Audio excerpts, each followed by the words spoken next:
Hi, and welcome to Picky Eaters Anonymous. If your child will only eat dinosaur chicken nuggets and cheese pizza, and every meal is a constant struggle to get your child eating more of the foods you know they should be eating, you're in the right place. In this class, we're going to learn how to combat picky eating with 15 different strategies and get your child eating more of the foods you know they should be eating. Plus, on the class resource page, you can find some ideas for kid-approved healthy breakfast and snack options for your little ones. Okay, pop quiz. Who's the boss as it relates to what your child eats? Nope, not Tony Danza. What about your child? Nope, not them either. You. You are the boss as it relates to the food your child eats. It is your responsibility to provide healthy foods for your kids and set healthy boundaries around food and eating. Your child should not be the one calling the shots about what's on their plates. I see this as kind of an overarching theme in parenting these days, and I'm guilty of it myself. You just don't want to deal with the fallout of your kid not getting what they want. It's just the worst, isn't it? And it's definitely not what you want to deal with at the end of a long day around the witching hour, which unfortunately coincides with dinner time. But to be completely honest with you, it is your job to create these healthy boundaries for your kids to live within. Letting them have their way all the time, sure, it's easier in the short term, but in the long term, it ends up creating little monsters. Speaking from experience and from having a super strong-willed child of my own, if you lay down a super firm boundary and stick to your guns a few times, as difficult as it may be, eventually the battles will stop because they know where the limit is. Listen, it's not my intention to tell you how to parent, but it's definitely something to think about because a lot of the struggles our kids have around food stem from this very issue. So if your kid isn't calling the shots relative to the food they're eating, what should you, as the boss, be putting on their plate? Follow the U, or real food diet, for the whole family and pay particular attention to keeping their blood sugar balanced. If you need more information about what this means, please check out my video on nutrition basics. One of the key points that I discuss in the Nutrition Basics /U Real Food Diet video is the importance of keeping blood sugar balanced and how you do this. The blood sugar balance is huge for our little ones. Their endocrine systems are super sensitive, and if they are on a blood sugar roller coaster, you're going to get a whiny, starving kid several times throughout the day. Another part of the problem is that most of the kid food is loaded with sugar and it's primarily carbohydrates. Make sure to balance out your kids' meals with a carbohydrate and protein and/or fat to keep their blood sugar stable. Eating blood sugar balanced meals and snacks is going to make your job of making their diet healthier that much easier. So in a nutshell, getting the what of your child's food figured out along with setting healthy boundaries around food is mission critical for picky eaters. We'll talk a little bit more about what healthy boundaries you should be setting in a little bit. Number 2, be a good example. Kids will often follow your lead. If you eat a healthy diet and model healthy eating habits, they likely will too. If you haven't noticed already, they are your mini-me's. I don't know about you, but I always hated the do as I say, not as I do message that I sometimes got from my parents growing up. Please don't be a hypocrite. Model healthy eating habits. Your kid wants to be just like you, so if you're eating well, they might just do it too. My super picky eater daughter asked for a salad after she saw me eating it every day at lunchtime. I never offered it to her before because I thought for sure she wouldn't eat it. But as her request, I gave it to her and she ate it. True story. And be sure to tell your kids how yummy the food is as opposed to, eat it, it's healthy. Ugh, what a turnoff. Number 3, start with simple swaps. Instead of prepackaged chicken nuggets, make your own with higher quality ingredients. Or swap sugary box cereal for homemade oatmeal with nuts and dried fruit. Take baby steps to slowly improve their diet for both their and your sanity. Doing a radical 180 on what your kids eat is going to set yourself up for failure. Kids are highly sensitive to changes in routine, and if you go and take away all of their favorites, it's going to put them on the defensive and make your job that much more of an uphill battle. Small changes are easier to adjust to and are so much more sustainable. Number 4, eat a rainbow. Consider creating an incentive chart or get the Today I Ate a Rainbow magnet system, which you can see on the slide here, to encourage your littles to eat a rainbow of fruits and veggies each day. You might be surprised at how this will motivate them. I was really surprised at how the rainbow calendar, as my daughter calls it, motivated her to try to eat more fruits and veggies. Throughout the day, we'll talk about how a fruit or veggie will earn her a different colored star, And each night at dinner, we'll review how the day went. She's always so proud of how many stars she gets and gets excited to put the magnets on the chart. Also, I'll say, ooh, if you taste this, you'll get a red star. Variety is key here, and don't neglect to include foods that you don't particularly like. They may love them. And while you're at it, be sure to model good tasting behavior. Number 5, encourage tasting. This one is huge. That first taste is always the largest hurdle, isn't it? The only way to get your kids to expand their eating horizons is if you get them to try new foods. They can learn to enjoy healthy foods, but getting them to take that first bite is always the most difficult. So I suggest you instate a rule around requiring them to taste new foods. We've implemented a tasting plate rule in our house. You'll see one of our tasting plates on the slide here. I take super tiny portions of everything that I prepared for our dinner, 1 pea for example, and offer it on a tiny plate before I serve the rest of the meal to the kids. The family rule is that they must taste everything on their tasting plate before they can have anything else. The following phrases have become my mantra. You don't have to like it or you don't have to eat it, but you do have to taste it. You can even spit it out if you don't like it. Or, I also use this one a lot, you can have more noodles after you've tasted the cauliflower. Or you can have more bread after you've tasted the broccoli, for example. Prepare yourself for the possible ensuing battle and be calm and cheerful but firm about the rule. I promise it'll get easier once you've held your ground consistently.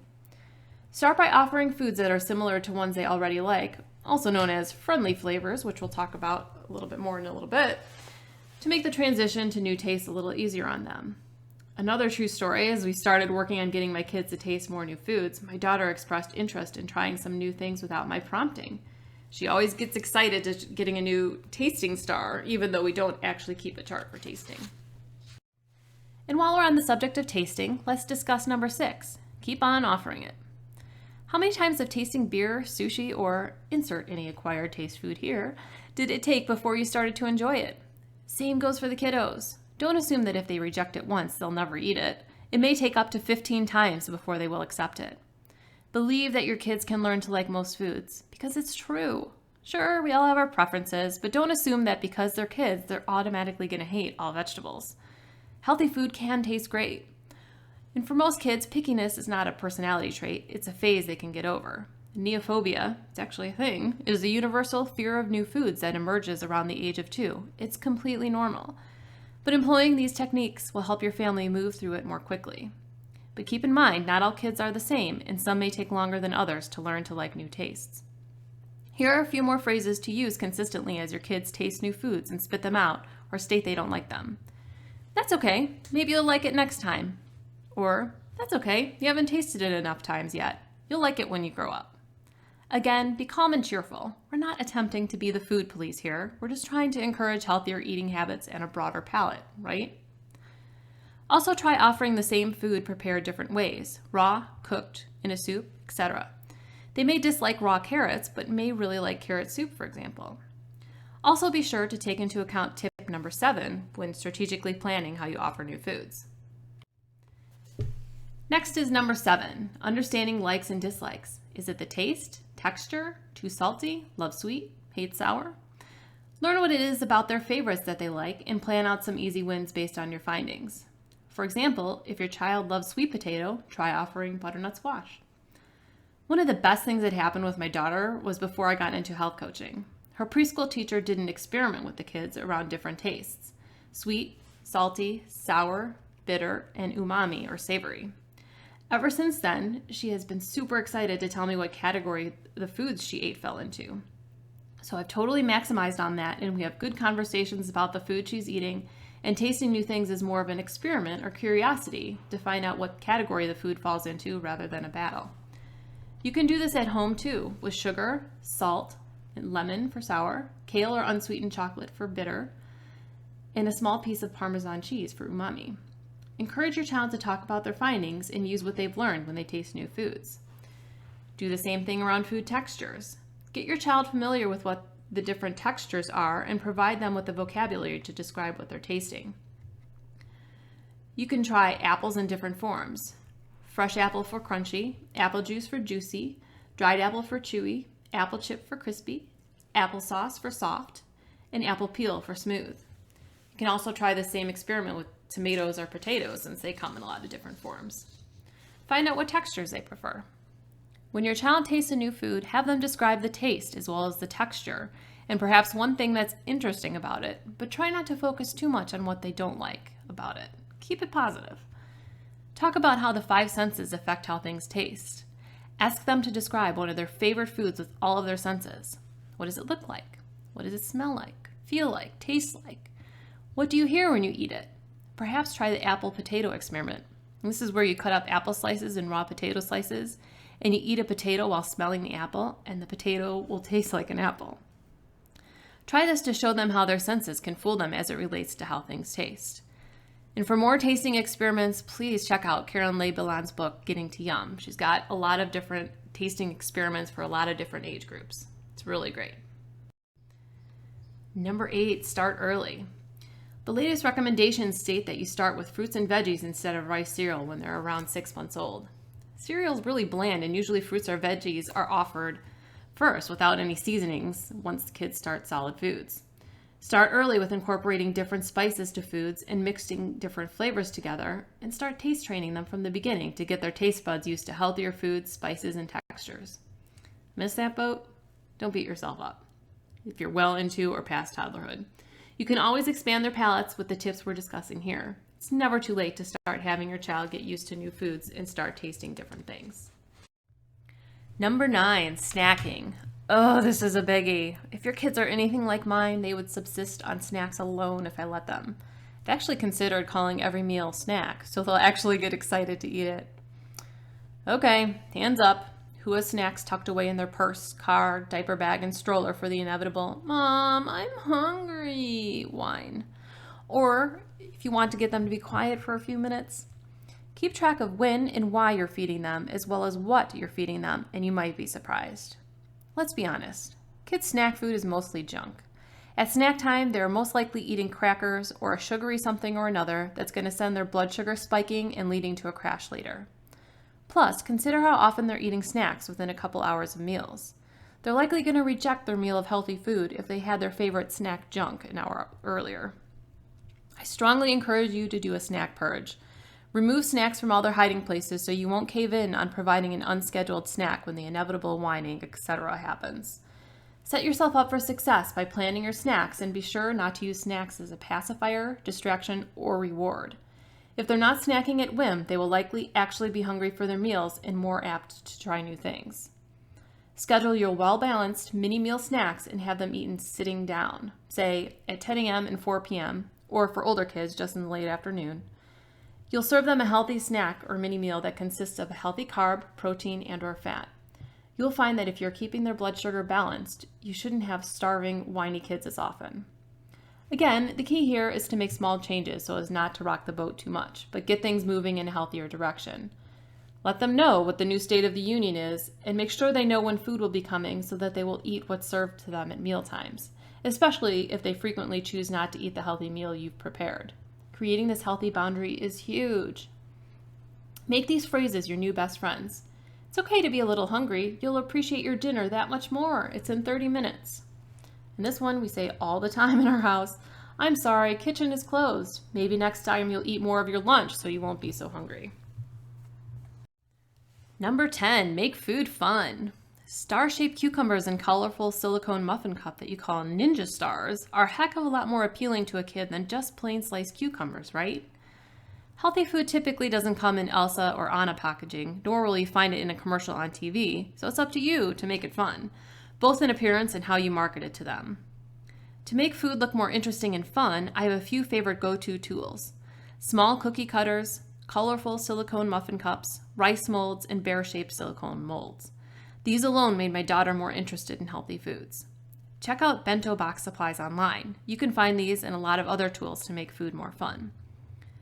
Also consider making food into funny faces, but please, don't go all Pinterest on me. Who has time for that? Give food fun or silly names like X-ray vision carrots and tasty treetops and silly dilly green beans. Get your kids in on the fun too. Have them give your dinner a fun or silly name. Another way to make tasting new foods fun is to make a game out of taking bites. Have you ever noticed that the food becomes so much more appealing when you tell them not to eat it? Try it sometime.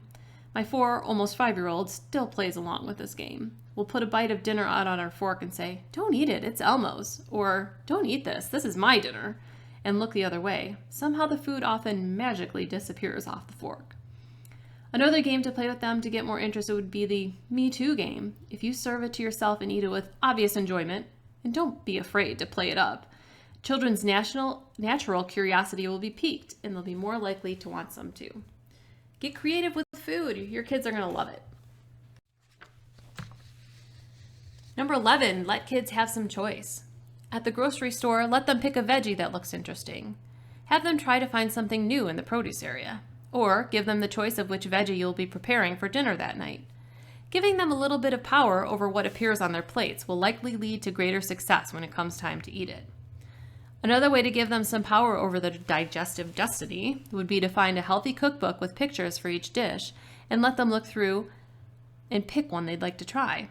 Perhaps while you're meal planning, let them select one meal a week, but please, for the love, never ever let yourself go down the rabbit hole of preparing separate dishes for the kids. Kids eat what you're eating, or one fallback option if they refuse and or don't like it.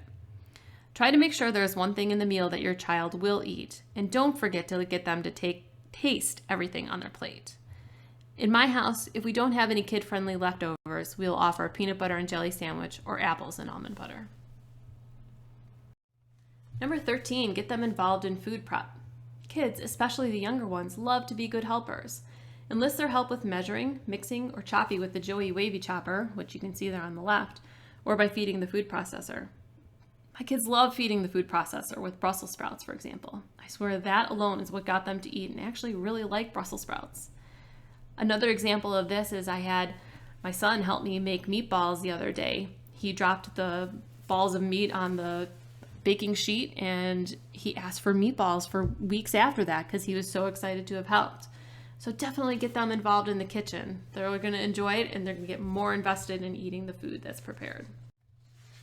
Number 14, educate them on the importance of eating healthy, because they're likely not going to get it anywhere else. You're not just imposing these new rules around food to be mean, right? Also consider touring a farm or planting a garden yourselves to show them where their food comes from. Teach your kids to seek out good foods that they enjoy rather than avoiding the quote-unquote bad foods. Focus on eat most of the time foods and occasional treats.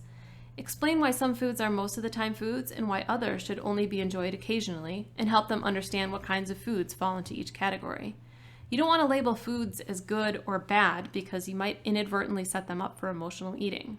We want our kids to become competent eaters and be able to have a healthy balance between nutritious foods and treats, right? And remember to teach them what healthy eating is about: pleasure, not deprivation. Healthy food can be delicious. And last tip, number 15, don't make food a power struggle. If they don't like it, do not make a huge fuss about it. Would you like someone standing over your shoulder, monitoring and commenting about every bite you did or did not take? Be calm, consistent, and firm with your messaging around the rules you set, but do not put emotion around it because it'll become a power struggle, and nobody wants that.